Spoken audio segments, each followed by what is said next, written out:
Well, they had a guessing game of what I would do when I retired, when we had a meal once. And someone said, oh, you're going to go and fight Russia and fly drones. The other answers were even crazier, shooting pirates off the coast of Somalia and things like that. So I don't think anyone who knew me was all that surprised.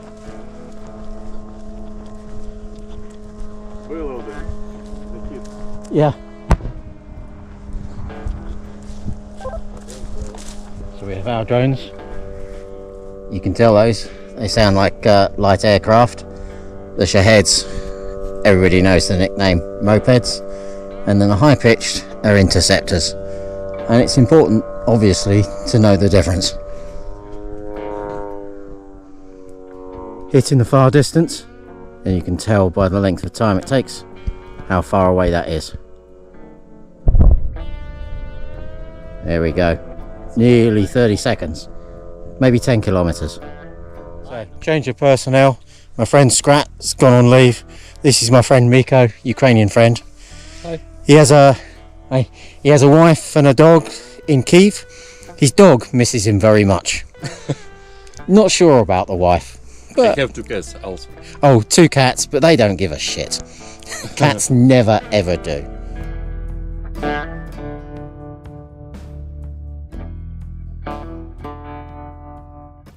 Hi, my name is Shadow, and I'm from London in England.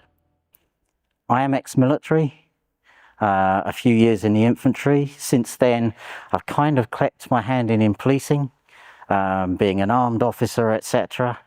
So there's nothing secret about my military experience, but it was in the 90s. I was an infantry officer, and I did 3 tours of Northern Ireland, which is low intensity counter-terrorism work in support of policing. In terms of how kinetic it was, it does not compare to Iraq and Afghanistan that the people who came after me did. And as we know, Iraq and Afghanistan does not compare to what's happened here.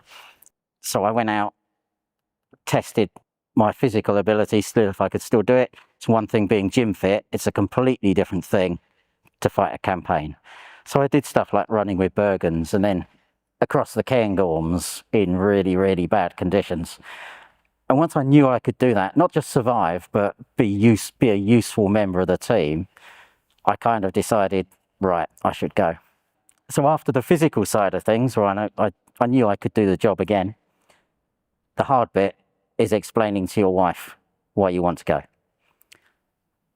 And it was certainly in the early days, what the Russians were doing was well known throughout the country. It was newsworthy all the time. That has dropped off recently because the world is so chaotic, but that doesn't mean it's not been carried on. So she understood straight away. And I think everybody asks the same question, and it comes down to who you think you are. I've spent my career fighting bad guys. The Russians are the ultimate bad guy in this scenario. And someone has to step up, and if it's not me, who's it going to be? Hi guys, preparation to go on mission. Because my kit's already out there, it's basically what I stand up in today. I would like to point out, first off, the body armour they issue in the brigade, pretty good. It's not just about the plates. Because of the drone war, everybody knows this, shrapnel is far, far greater threat than bullets. So, it's got neck armour, neck's obviously very, very vulnerable because of the veins, and it's also got groin armour, the coverage is good. And in addition to that, you have an armoured battle belt, like so. On that, it's got 2 tourniquets, 1 each hip in my case, 2 further tourniquets in the first aid kit, and there's another one in my assault pack. First aid kit, 3rd Assault Brigade, absolutely excellent for TAC Med as it's known here. In the pack itself, a couple of chest seals, a couple of packets of quick clot, all the bandages you'd need, the scissors and everything to do it. They spend more time on that than any other subject in BZ repair, and from my friend's experience, it pays dividends. So they equip you well, they train you well to look after yourself and your friends. Kazivac it's a real problem here because of the threat of drones. Every Kazovac now from the front line is a mission that needs to be carefully planned, involving ground drones, a lot of coordination. The days of rocking up in a pickup, maybe back in 2022, long gone. So invest in first aid, invest in the training, and they do. So most of my food is already out there, but the Englishman's survival kit, tea. In this case it's Earl Grey, but there's already English breakfast tea out there. Vitally important. Everything that's happened has been a complete accident. I had a position with another unit expecting to be an assaulter, and 3 days before I was due to come, I'd had flights and everything booked, accommodation. They pulled the plug saying, "Oh, you're too old for us." And I was very lucky that the recruiter thought, yeah, I could still do the job, put me in touch with 3rd Assault. So I arrived having to do a fitness test on day 1 and then just went into the program. From there, I really did want to work in a Ukrainian unit. Large groups of foreigners have their own automatic limitations.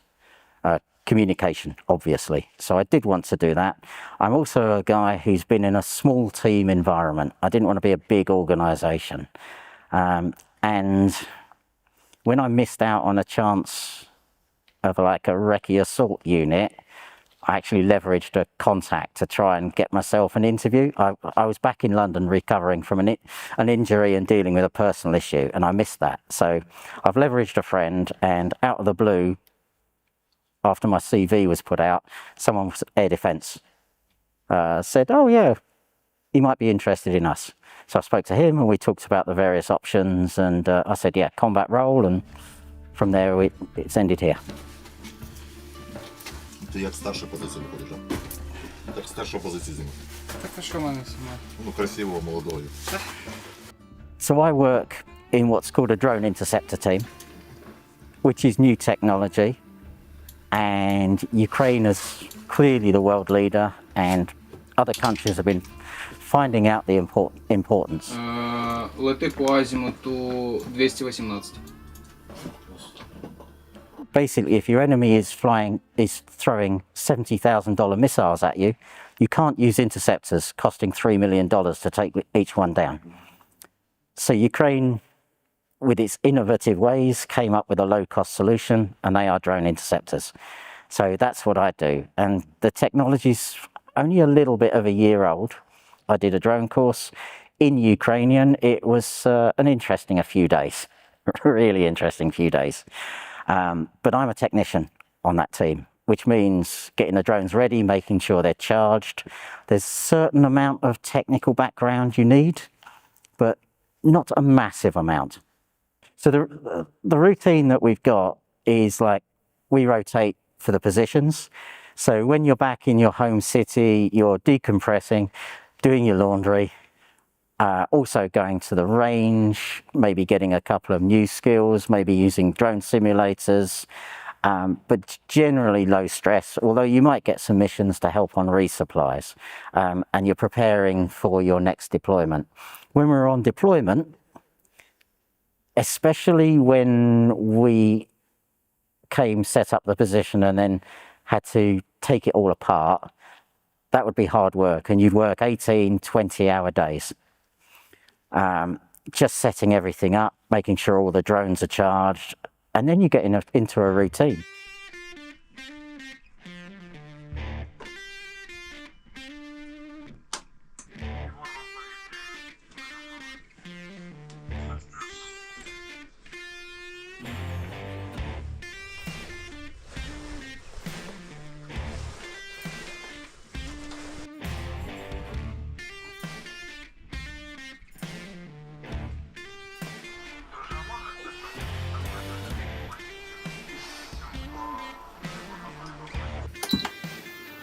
British drink tea with milk, and we can maybe manage 5 days with milk before it goes off. Then we need a resupply, or we go to Ukrainian style with only sugar. There's no problem getting sugar in Ukraine. The food, too sweet for a Ukrainian taste, has not yet been invented. I love my team. I think they're great. My commander actually gave me a designated friend. Right, you're going to be Shadow's friend and you're going to look after him. So he has a lot of work to do.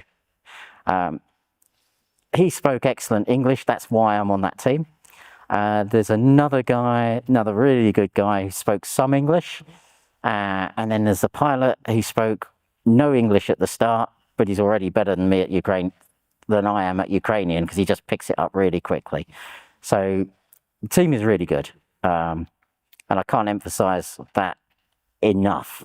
The sort of level of their knowledge, their skills, their adaptability, and being easy to work with. And that applies to the rest of the battery as well. It's not just my immediate team. When we meet the others, they're really nice. The number of times they apologize for not being able to speak good English. I feel really guilty about that. I'm trying with a language we should be speaking in Ukrainian here. Він на ломаному українському теж говорить, щоб на англійському говорив, більше понімав. Nice milk, very good milk. Hang on. Normally in my job, because of the ranges involved, we don't get to see the results of our work. Sometimes you do hear it in the distance, you hear the Shahed or Khabera being hit. But there was one particular night a couple of months ago that was a really big wave, and you've got multiple interceptor teams, multiple guns firing tracer, and we can see them all, and including some of our own interceptions. And a Shahed going off 400 or 500 meters over your head is the best firework ever. It really is very, very impressive. And we're also standing there doing our work when someone opened up with a machine gun just going over our heads, which we didn't know about. Well, I can confirm that bullets do sound a bit like bees as they go over your head.